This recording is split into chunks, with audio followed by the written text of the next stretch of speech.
Welcome to Murder with the Missus. I'm Darren. And I'm Amy, and today we're telling you about Wade Wilson Part 2. Don't forget to smash that like button and go and check us out on YouTube, Spotify, Apple Podcasts, Podbean, and Facebook. Like, share, subscribe, and don't forget to tell your friends. Do not forget to tell your friends. Better tell them friends. So this is Part 2 of Wade Wilson. Yeah. Nice. Yeah. We're back again. Back on the Wade train. Yep. Now, if you haven't listened to Part 1, you might want to. There's a little background on Wade and the crimes that he committed, leading all the way up to where we are today, which is after he's already got caught. The Deadpool killer. Yes. What they put it on there. He just killed the name Deadpool. Well, it's because his name is the know. same name. It's just... I mean, if you guys didn't fucking get that, come on. Some people don't. They're like, why do they call him that? If you don't know, yeah, he's got the same name as the character. If you live in a box... Some people don't like comics and stuff. Know this shit. Wade Wilson is also known as Deadpool in the movie Deadpool. In the comic books. Or the new movie Deadpool Wolverine. Wolverine Deadpool. Which one is it? I don't know. I haven't seen it. Yeah, we haven't seen that one. We've seen all the other ones. But Either way. anyways, let's not whine. Let's jump back in. Yeah, let's not whine there, Eleanor. We're talking about the shit that has happened since he's been arrested now. Now in 2020, another inmate let the Lee County officials know that something was amiss. Someone was planning on escaping. So the jail officials head down to Wade's place, and they saw that the metal frame around the window had been removed. There were several cracks in the security glass, and a metal stool that had been bolted to the floor had been removed. They believe that Wade had been the mastermind of this plan, but his cellie did not report it, so they both got charged for attempted escape and criminal mischief. You know what? I was just thinking, I bet that person that made that comment about us whining, You're still on that? I bet they're the people that are like, it's El Dorado, not El Dorado. Could be. Yeah, anyway. We've talked about that before. You know, his only way out, though, for real, Wade's only way out was like Shawshank style. He was trying. Yeah. But he wasn't smart about it, but he was trying. Yeah. Because jail windows aren't like regular windows that you have in your house. Like they're little windows at the top. Did everybody? I did. I'm sorry. Well, they'd rather hear that than you cough. Mm-hmm. Anyways, so the little windows at the top. So if you somehow do manage to get through that security glass, like then what's your next move? Like what's the plan? Which they're not that big. They're like that big. But he's a big dude. Yeah. He's gonna climb up on that stool and hoist himself out of there? No. No, he did, apparently. Oh, did he? No, he thought he was going to. Oh, he tried to. He tried. No, he didn't even get the glass out. Oh, okay. That stuff is thick. Funny if he got stuck. That would have been great to walk in and just see his feet, just like dangling. But also there was another incident report showing that he had, this is bad. He had another cellmate for about a week and a half after this. Now, you take prescription meds to help you sleep. And you said that when you get woke up too soon after you take them, you feel like you're disoriented, almost like you're drunk, right? Yeah. Well, his cellmate at the time was on some drugs that caused him to sleep for 18 hours a day. Wow. And that's not hyperbole. That is legit 18 hours a day. And he woke up one day to what he suspected to be a penis in his mouth. Now, on these meds, he was at a major disadvantage. He was held down by his neck aggressively, which was still causing him pain. And that's all he could remember.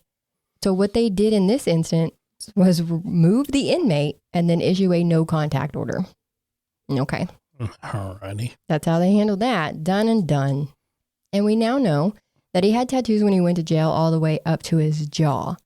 So a swastika on the side of his head, like it's literally the whole side of his head. Lightning bolts on his neck, an 88 on the left side, and a 14 on the right side, which some say these numbers are also gang related. I have no idea if they are. I thought maybe he was really into NASCAR because that 88 legit looks like Dale Earnhardt's car number. So that's what I thought it was. Huh? Probably is. It probably is. Now he's got bread for war up across his throat, like up by his jaw.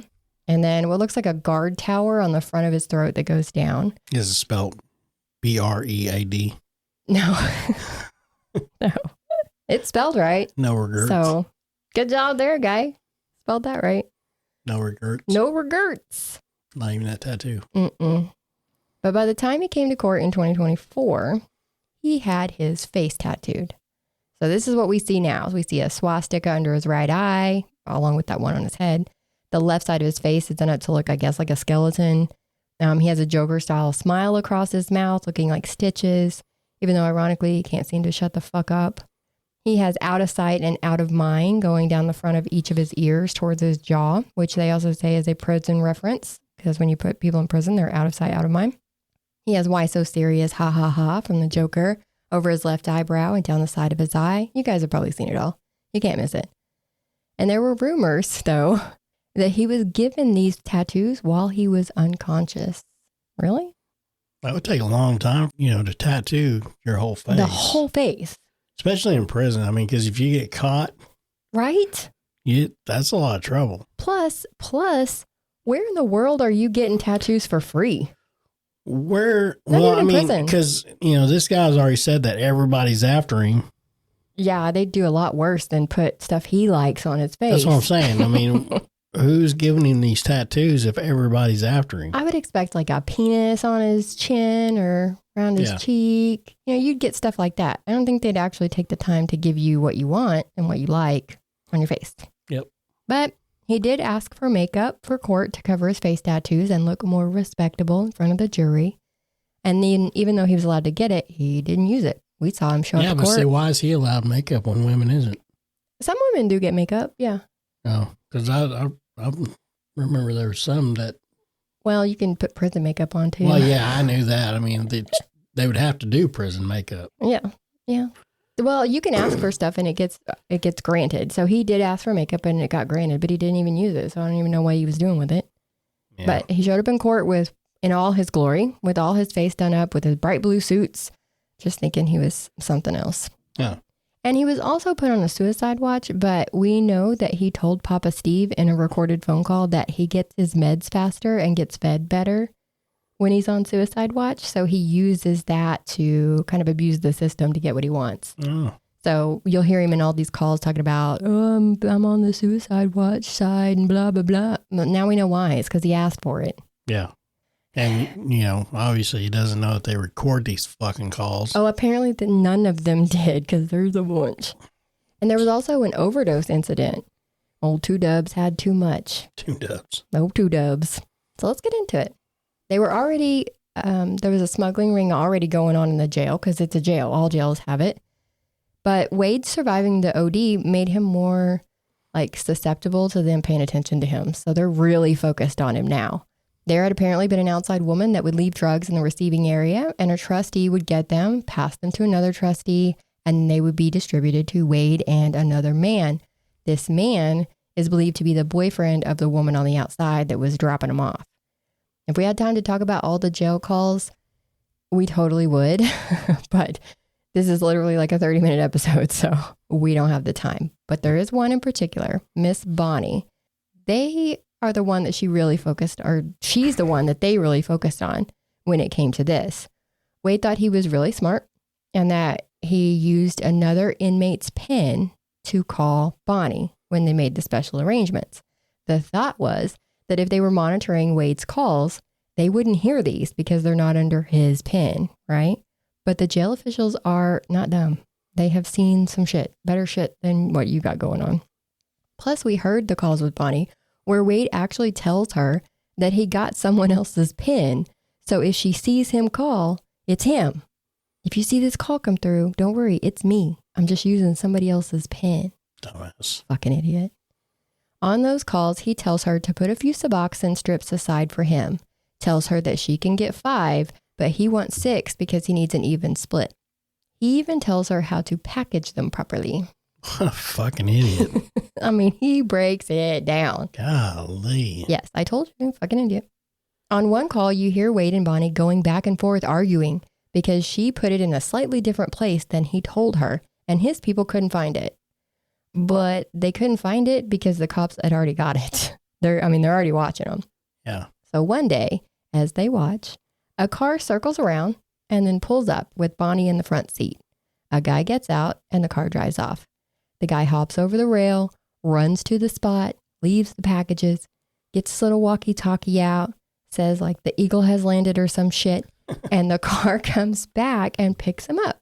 Well, the cops got the car and all the people. They find stuff on the people in the car, and a canine found the packages that they had dropped off. There was meth, fentanyl, Suboxone, lighters, 19 loose cigarettes. So I guess they smoked one on the way. But they got the packages and 5 people ended up getting charged. Bonnie is still awaiting trial and is still locked up. And that happened in like April of 2023. Now, Wade did plead no contest in exchange for them dropping the charges for his attempted escape. And he got a fine and concurrent 12-year sentences for those charges. And this brings us to June of 2024. Actually, that happened after this, but we're going to talk about his trial for the murders. On the first day of trial, he claimed a medical emergency. I'm still shocked. So the nurse came in and said that he was fine. He had a tummy ache, but he still had to go to school. He walked funny every day of trial to make the leg shackles rub the back of his ankles until they bled through his socks. But then he would refuse medical treatment. They told him to walk normal, and he said it was better for him to walk this way.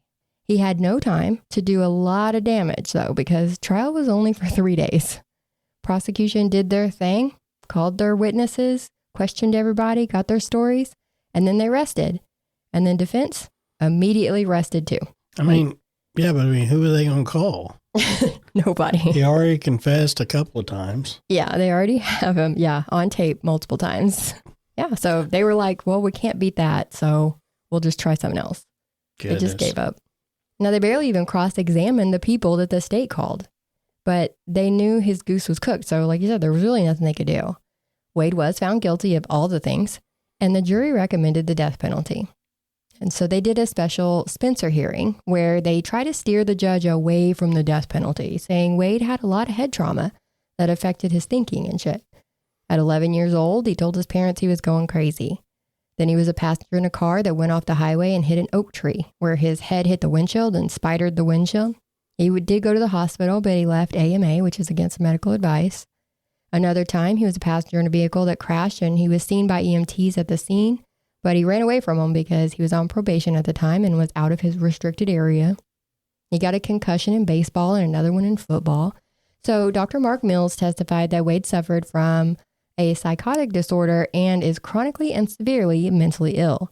Dr. Hyman Einstein, a neurologist, testified that Wade had been diagnosed with depression, anxiety, bipolar disorder, schizoaffective disorder, and other mental illnesses, saying that he had a neurocognitive impairment and his brain didn't function like a normal, healthy person. We're aware of that. Mm-hmm. But there's always 2 sides to a coin, and that was a pun because Dr. Thomas Coyne, a medical examiner in Tallahassee, testified that Mr. Double Dubs has a structurally normal adult brain, that there's no major red flags that would point to severe brain trauma.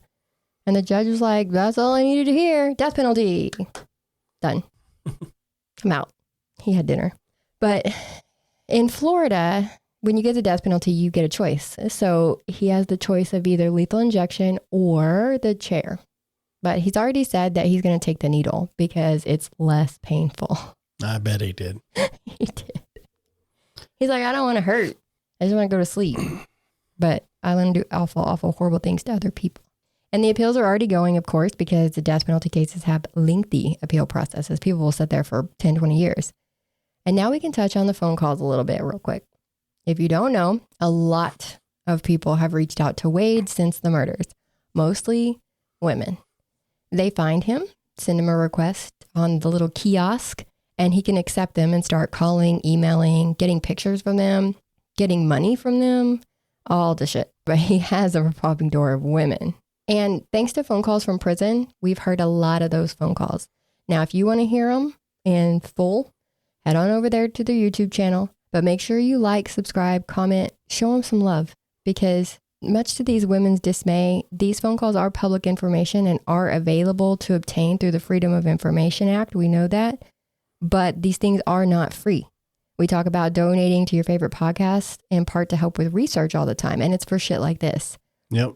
I'm not sure exactly how much these actual phone calls cost, but in another high profile case with lots of phone calls, it was about $7,000 to get all the phone calls through a FOIA request. Oh, yeah. Guys, if you like to hear them, bro, somebody had to pay for them. So like, share, subscribe, do all the things. Show phone calls from prison some love. I mean, that's the only way we're going to get to where we can do this kind of stuff, where we need to be at. That's true. Now, he talked to people from all over the world. He had phone sex with them. He asked, of course. Yeah. He asked all of them for money. Like he's almost like on repeat, telling the exact same stories over and over and over.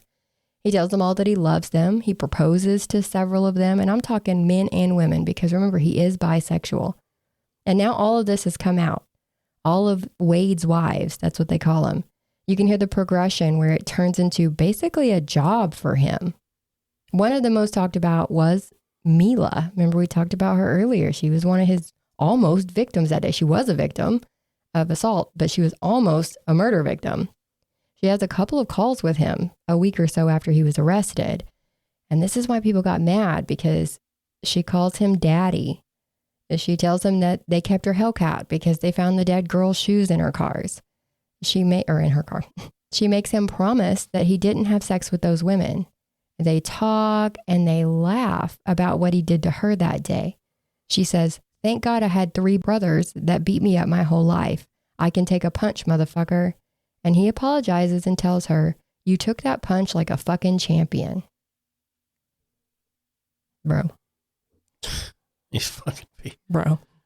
He answers all of her questions about what he did, and she promises she's going to stick by him. So this is the part where she caught shit for it, right? Yeah, this was the shit part. Good Lord. People felt some type of way about it for sure. But then Papa Steve calls him.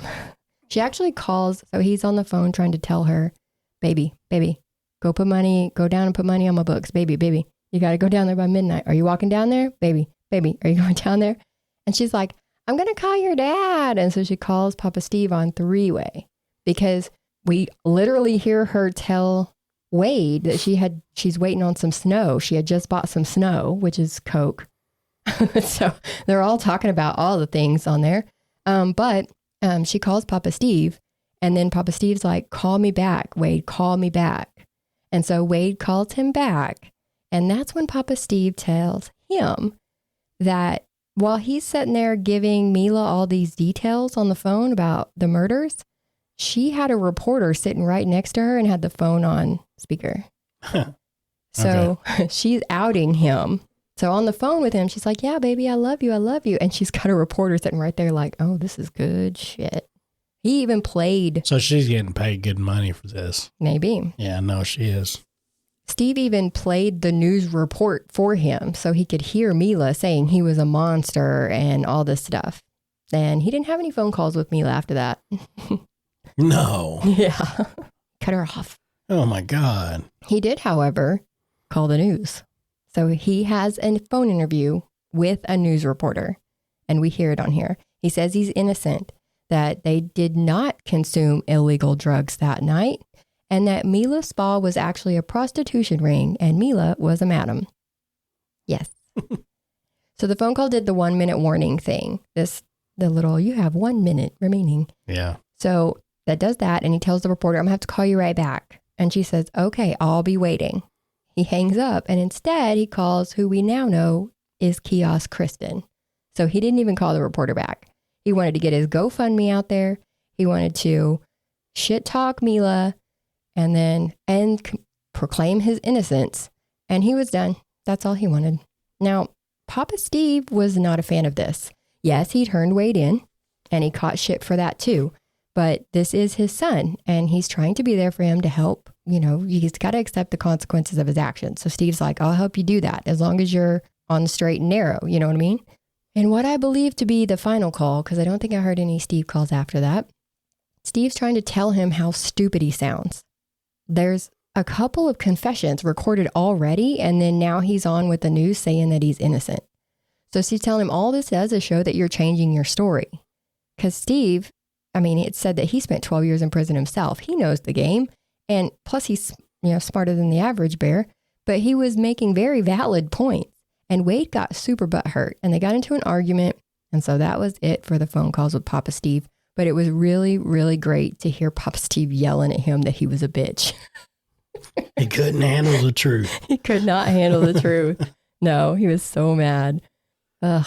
Now, Steve also mentioned something that we've heard rumors of, so he confirmed it, that Wade does have a child. He said that Wade had not mentioned the kids once. That's one of the things he yelled at him through the phone, is that he's never mentioned his kids ever, and he doesn't.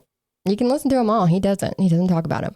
And there was actually rumors that he had a son and a daughter. So we know now that the son is his, but a paternity test proved that the little girl is not his. But like I said, 2Dubs says the kiosk is his golden ticket. You hear him talk to his ex, Kelly. He tells Shannon he's afraid they're trying to kill him again by pumping gas through the vents in his cell. He tells a man named Joey that he's been bi his whole life and he's going to marry him one day. And he has some really shitty phone sex with a German girl. And I say it that way because it's really disgusting. Really gross. Very gross. He got to the point where he had the wives managing his Fundly, which is like a GoFundMe type of thing. He had his social media being taken care of. They were calling his lawyers for him, calling the jail for him. He had a whole organization. And at one point, he reportedly had $100,000 in donations to help with his legal fees. But you hear him and his main wife, Obsessed Jess, or you might hear referred to as Jessie, or even Maria, because she is all of those women. She says that it's about to come out that he's being represented pro bono. So they're going to have to figure out how to navigate that, because now they've swindled all these people out of all this money and it's not going where they said it was going. So Scammed them all, right? Scammed them. So now all the donors know that they were being scammed because these have all come out. Again, phone calls from prison. Good job. Some of these women even put their kids on the phone with Wade. That is so fucking stupid. Now and I'm talking teenage girls. That's so fucking stupid. They sent Wade pictures of their teenage daughters. And they need to be fucking locked up. Bro, they have since come out because, these phone calls mostly happened several years ago, 4 to 5 years ago. But these women are now coming out saying, I'm in a different frame of mind than I was. I'm a changed person. I'm not that person anymore. But bro, if you're giving a murderer pictures of your teenage daughter, that's fucking disgusting. That's a sick person. It's so bad. It's so bad. It's so bad. Yes. Now, we haven't heard those calls because phone calls with prison, of course, are protecting the minors. So exactly. They're not releasing those. Yeah, well, exactly. Yeah. They shouldn't. No. I hope nobody ever releases them. Every fucking pedophile out there will fucking get their rocks off on that. They're completely backed up right now because there's been so many requests for these phone calls that they're actually like 4 or 5 people deep waiting to get copies of these phone calls. So I hope none of these people put them out there. Please don't. Please don't. He talked about Eric from The Deadliest Catch a lot too in the beginning. The guy, he has an anchor tattoo under his eye. And Wade told a whole storyline that he was a hitman and that Eric had paid him $80,000 to murder someone. That's a whole nother story. But an ultra rich lawyer named Ari, she was one of my favorites to listen to, and you'll see why, decided to take an interest in Wade's case. Now, number one wife Jessie vetted her and got her in contact with Wade. So she had become a lawyer, started a clothing line, sold the clothing line for billions of dollars, and now just donates money basically for legal fees of innocent people. She also had Barry on there with her, who would be helping with his case. He wasn't on the calls, but he was going to be on the team. And he was part of OJ's dream team, and he started the Innocence Project. She donated $650,000 for his defense. And it didn't take long before Wade and Ari were flirting. Wade tells her he doesn't love Jessie, and he wants to be with her. Just her. And that doesn't sound right, but the Innocence Project, it's a great deal. If they're actually trying to... If they're innocent. Trying to protect the innocent. Yes. Yes. I think it's very necessary. But there's a point where you're just wasting your fucking resources. Well, let me tell you. I know you might be thinking that maybe this is too good to be true. Yeah, I hope so. And you're probably like, Ari's probably not even a real person. But she is. She's a real person. She's not this person. Okay. This was a woman who has apparently been impersonating the real Ari for many, many, many years. So he got a little taste of his own medicine and he got scammed himself. All he lost was hope, and he should have lost that a long time ago. But anyways, at least he got his little hopes up. They were so excited. Him and Jesse, they were just like, yes, yes, yes, yes, yes. I'm so excited. I'm going to see you. I'm going to marry you. And then no, it's not going to happen. But we do hear him talk a lot of shit on his own donors, the actual ones who donated money. One woman donated $21,000 at one time. And what does he say in the phone call with Jesse? Is she just that fucking ugly? Why is she so fucking ugly? What does she do for money? She's so fucking ugly. Maybe she has an OnlyFans. What for? Look at me and die? She's disgusting. Maybe she's got great fucking feet. Who said OnlyFans is all about boobs? I'm just saying. I mean, maybe she got nice maybe feet. she's got nice fucking hands. Who fucking knows? Who knows? But good Lord, this woman literally gave him $21,000 and he's like, you're ugly. Obviously, if she's fucking rich like that, she's doing something right. If you've got 21 grand to just throw away, basically flush down the toilet, come on now. Golly. So instead of donating, let's keep our hard-earned money, people, shall we? And like I said, the calls have been, they've been coming out for a couple of months now, and it seems like there's new ones to listen to every day. So there's going to be more come out. I'm just letting you know, I'm not going to be able to cover them all. In September, Wade and Jesse filed a civil suit against Lee County Sheriff's Office and the state attorney's office. There was a claim of declaratory, that's not a word. Okay. Declaratory relief and temporary and permanent injunction relief. The complaint says that since the calls started being released on YouTube, Jesse has been doxxed and received threats on social media. One online post said that she had a death wish, and that implied that someone's going to harm her. Now, no. I'm just going to throw this out there that maybe they're saying that she has a death wish because she's obsessed with a man who confessed to killing 2 women. Exactly. And he said he would have killed Mila too if there hadn't been so many people around. So, yeah, maybe that's your death wish, lady. Maybe they're not threatening you. Maybe they're trying to let you know that you must have a death wish if you're wanting to marry this guy. And have kids. They want to have 5 kids. Now, the clapback to that was filed on October 15th of 2024 with a notice of invocation of the Son of Sam's Law. That's the one that says that a killer and his fiancée cannot profit off the crimes. You dummies. So that should be an interesting lawsuit. But that's where we are.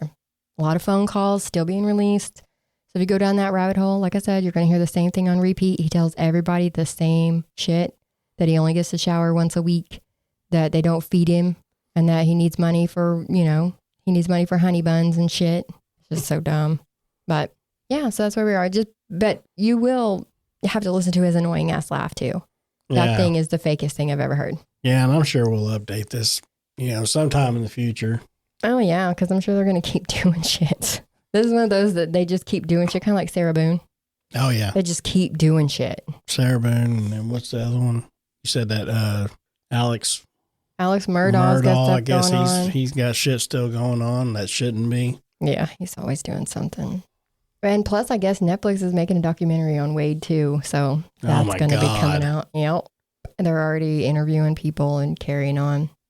And as this comes out, we'll learn more. So, another thing we learned the other day was what he's spending his money on in jail. What? Lots of hair ties and Vaseline. Hair ties and Vaseline. And female deodorant. Now, you know what? Secret's got it going on. That's what they say. I actually hear a lot of people who's been in jail been like, that woman's stuff is strong. That shit would last forever. Yeah. That's hilarious. They need to make like a secrets for men. Why don't they? I don't know. I think they get like degree in there or something. What's that going to do? That's shit. There. See, that's why they go for the female. So it's like not that big of a deal. But there was also something that I saw. I didn't verify it or anything. So this could be a rumor, speculation or whatever. But there was something that came out that said he had a couple of pair of women's underwear in his pants. Not on, like in his butt. In his butt. Yeah. I did try to find his Funly, but it's been pulled down, of course. I did find one for his baby mama, though. So his actual mother of his son had a Funly going for money for the baby. And if it's actually her, she says she needs assistance for her little one and that Wade was being scammed by Ari and that Jesse was using the funds for his legal defense for her new house. So I guess even Jesse's doing a little scam. And the goal on there was $100,000, but there weren't any donations. There were a couple of GoFundMes, even one from his ex, Kelly. So remember Kelly, she was the one that was like, if you would have done something in 2019, we wouldn't be here now. She actually had one set up, a GoFundMe set up for attorney fees to help sue the police department for not doing their job. But I didn't see anything donated to that one either. And I think she kind of dropped that lawsuit. But yeah, there we go. So we'll do updates if anything wild happens in court. But for now, 2 Dubs is on his own. Since he's on death row, he's isolated, which is probably best because there's also a lot of rumors that people really want to hurt him in there. They really want him in Gen Pop, and he's really trying to stay out of there. And he probably will get put in there. I'm sure. If you think that going into isolation or being isolated like that on death row is a 100% security eventually great thing, no. Yeah, I mean, that's the whole thing. Eventually it's worse. Well, the guards, you think the guards are on the up and up all the time everywhere you go? Hell no. Look at, I'm not even going to say it. I'm not even going to go down that road, but there's lots of people who die in jail that have nothing to do with the other inmates. So if you think you're protected, think again. Think again. Think again. But anyway, that's it for this one. Hopefully you guys catch us on the next one. Let us know if you like the videos. Let us know if you guys like the videos. We're going to do videos and audios. So it's new year, new thing. So like, share, subscribe. Check us out next time. Bye.